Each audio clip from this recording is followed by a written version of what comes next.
A água quente borbulhava ao redor dos nossos corpos naquela noite quente de verão na Vila de Luxo no Algarve.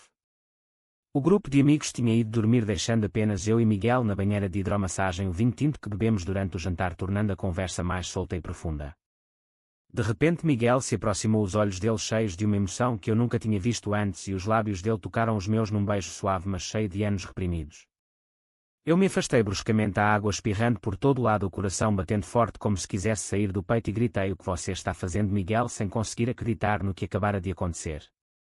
Aquele instante na banheira de hidromassagem mudou tudo para sempre e eu ainda não sabia o preço que pagaríamos. Miguel ficou ali parado na água quente, o rosto dele uma mistura de arrependimento e alívio, como se finalmente tivesse soltado um peso que carregava há muito tempo. "João, eu não aguento mais esconder", disse ele com a voz rouca. "Eu te amo há anos, não como amigo mas de verdade como alguém que quer estar ao teu lado de outra forma." As palavras dele ecoaram na noite misturando-se com o barulho distante das ondas do Atlântico que batiam na praia abaixo da vila. Eu congelei, o corpo todo tremendo, não de frio mas de puro pânico. Nós éramos melhores amigos desde os 10 anos de idade em Porto, onde corríamos pelas ruas estreitas do centro histórico, compartilhávamos segredos sobre sonhos de futuro e nos apoiávamos em tudo. Eu, o João, filho único de uma família tradicional católica, ele, o Miguel, o rapaz aventureiro que sempre me tirava das minhas inseguranças. Agora, aos 28 anos, vivendo em Lisboa, onde trabalhávamos os dois no marketing, a nossa amizade era o alicerce da minha vida estável. Mas isso, um beijo, um toque que ultrapassava todos os limites, e isso não podia ser real. Eu saí da banheira enrolando a toalha com as mãos trêmulas e fui para o quarto sem dizer mais nada. A noite foi interminável, eu virava de um lado para o outro na cama revivendo o momento, o calor dos lábios dele, a intensidade do olhar e o medo que crescia dentro de mim como uma onda gigante. O que os nossos amigos iam pensar se soubessem, o que minha família ia dizer, o pai rigoroso que sempre falava de honra e tradição, a mãe que sonhava com o meu casamento com uma boa moça portuguesa e netos para continuar o nome da família. Eu tinha namorado a Ana, uma colega de trabalho que eu via como o caminho certo, estável, sem complicações.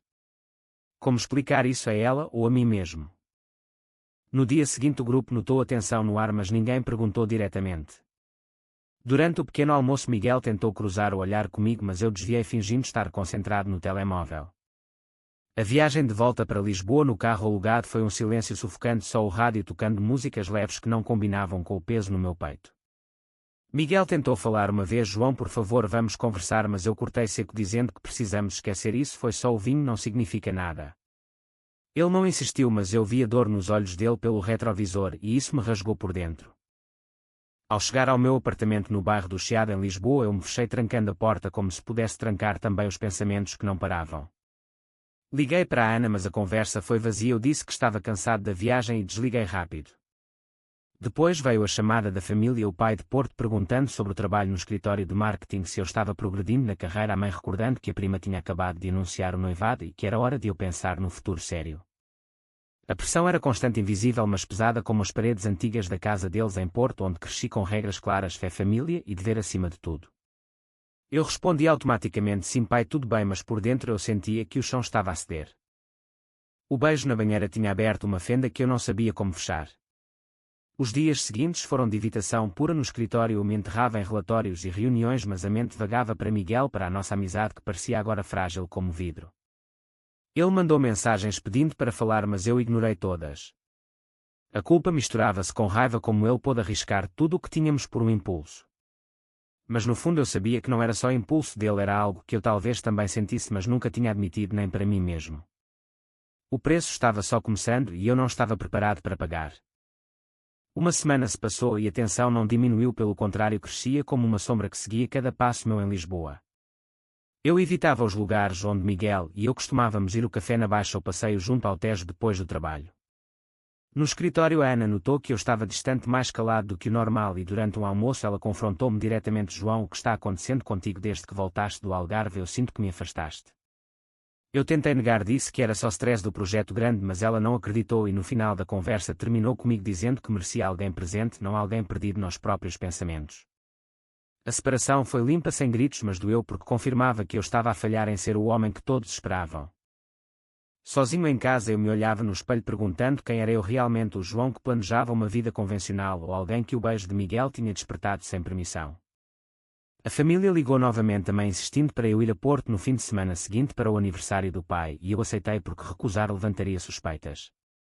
A viagem de comboio foi cheia de ansiedade. Eu via as paisagens verdes do norte passando pela janela, mas só pensava no que diria se alguém perguntasse sobre Miguel, o amigo que sempre vinha às festas de família como um irmão. Em Porto, a casa familiar na zona histórica parecia a mesma de sempre, as paredes com azulejos azuis, as imagens religiosas na sala de jantar, o cheiro de bacalhau que a mãe preparava com carinho. O pai me recebeu com um abraço forte, falando sobre orgulho no meu emprego em Lisboa, mas logo veio a conversa esperada: e a Ana, como está o namoro? Vocês dois formam um belo casal. Eu menti, disse que estávamos bem, mas a mãe sentiu que algo não batia e perguntou se tínhamos discutido. Eu desviei o assunto falando do trabalho, mas por dentro o conflito crescia, o medo de decepcionar eles, o peso da tradição católica que via qualquer desvio como pecado. Naquela noite, sozinho no quarto de infância, eu revivi o beijo na banheira de hidromassagem, não com repulsa, mas com uma confusão que me assustava. Miguel mandou uma mensagem simples: João, sinto a tua falta, precisamos resolver isso como amigos, mas eu não respondi. No dia seguinte encontrei um amigo de infância na rua e ele perguntou por Miguel: onde está o teu parceiro de sempre? Eu disse que ele estava ocupado em Lisboa, mas o olhar dele foi curioso, como se sentisse a mentira. A pressão social em Porto era diferente da de Lisboa. Aqui as famílias se conheciam há gerações e qualquer rumor corria rápido. Voltei para Lisboa mais confuso do que nunca, e no escritório o projeto exigia colaboração com a equipa de Miguel, o que nos forçou a falar. A reunião foi tensa, olhares curtos, palavras formais, mas depois ele me chamou para o corredor em particular: João, não podemos fingir que nada aconteceu. Eu sei que te assustei, mas os meus sentimentos são reais, e eu respeito se não sentires o mesmo, mas não destruas a nossa amizade por medo.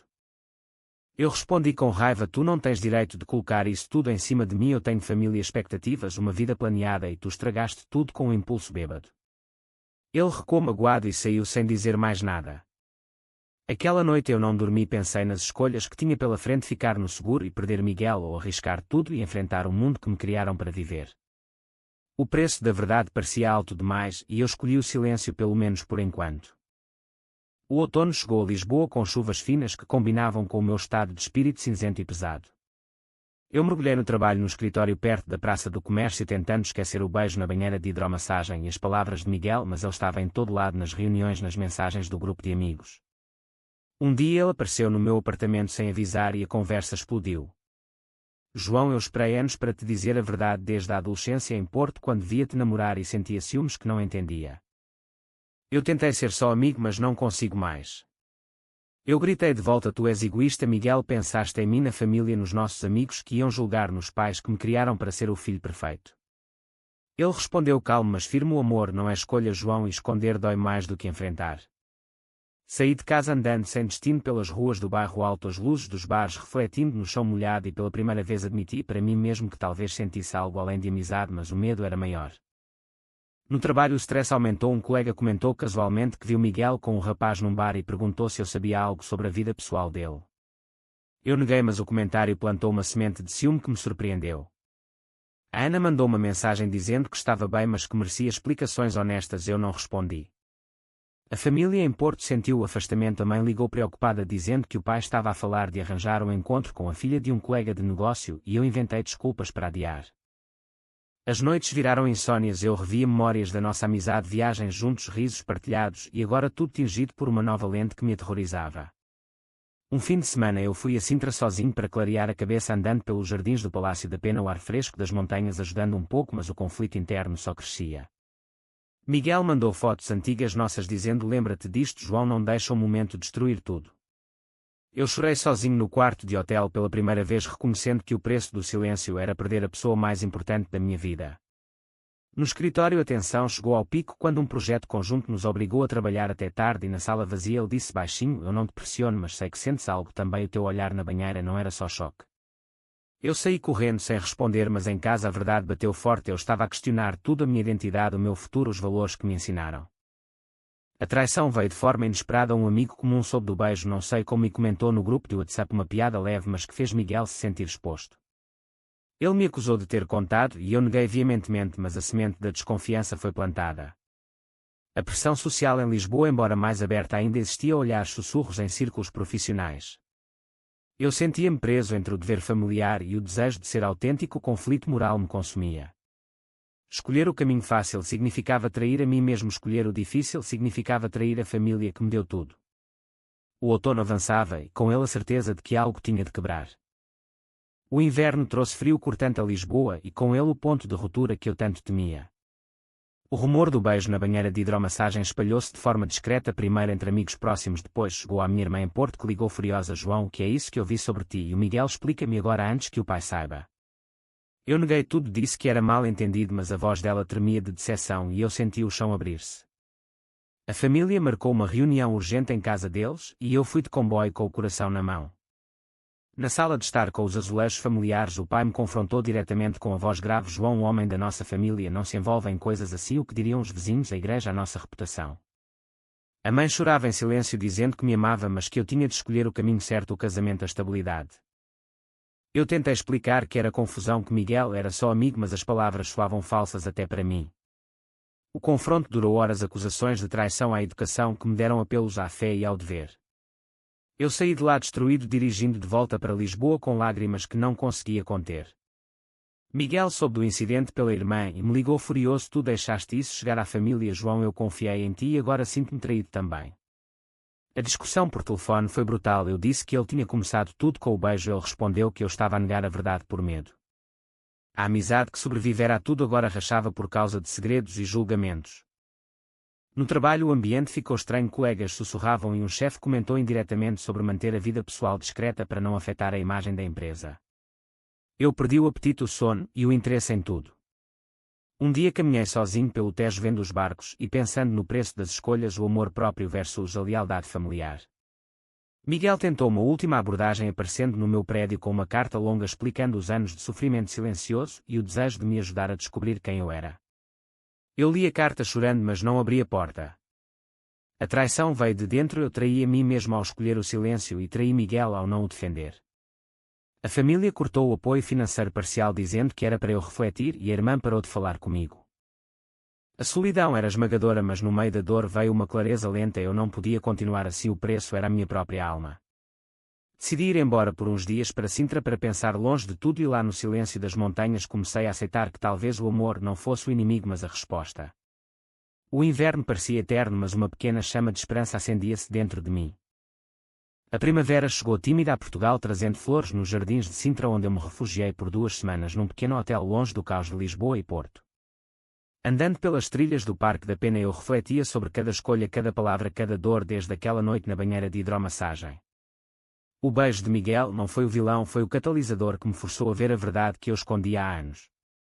Eu escrevi uma carta longa para a família explicando, não com raiva mas com honestidade, que os amava, mas que precisava ser quem realmente era e que negar isso estava a destruir-me por dentro. Para Miguel mandei uma mensagem simples: desculpa por tudo, vamos conversar cara a cara. Ele aceitou e nos encontramos num café tranquilo junto ao Tejo em Lisboa, o sol refletindo na água como um símbolo de renovação. A conversa foi longa, lágrimas honestas e no final um abraço que não era só de amigos mas de 2 homens que se amavam apesar de tudo. Não foi fácil, a família demorou meses a aceitar parcialmente, o pai ainda distante, mas a mãe começou a ligar novamente perguntando por mim. A sociedade em Lisboa foi mais compreensiva, alguns amigos apoiaram, outros afastaram-se, mas eu ganhei liberdade interior que valia o preço pago.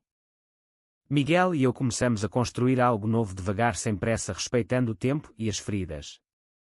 Caminhávamos juntos pelas ruas de Alfama, jantávamos em restaurantes pequenos e falávamos abertamente sobre o futuro sem esconder nada. O trabalho estabilizou e eu até recebi uma promoção porque finalmente estava focado, sem o peso do segredo. A lição foi dura, o preço da negação era a perda da própria essência e o preço da verdade era o julgamento, mas valia a pena. Olhando para trás eu via como a amizade tinha evoluído para algo mais profundo, mais verdadeiro. Naquele dia de primavera em Sintra, onde nos encontramos para um piquenique nas colinas, eu segurei a mão dele e senti paz pela primeira vez em meses. A vida não era perfeita, a família ainda lutava com o conceito, mas o amor e a autenticidade curavam as feridas lentamente. O beijo na banheira de hidromassagem que quase destruiu tudo acabou por salvar-nos de uma vida a meio gás. Agora eu sabia que as escolhas certas nem sempre são as fáceis, mas são as que nos fazem inteiros.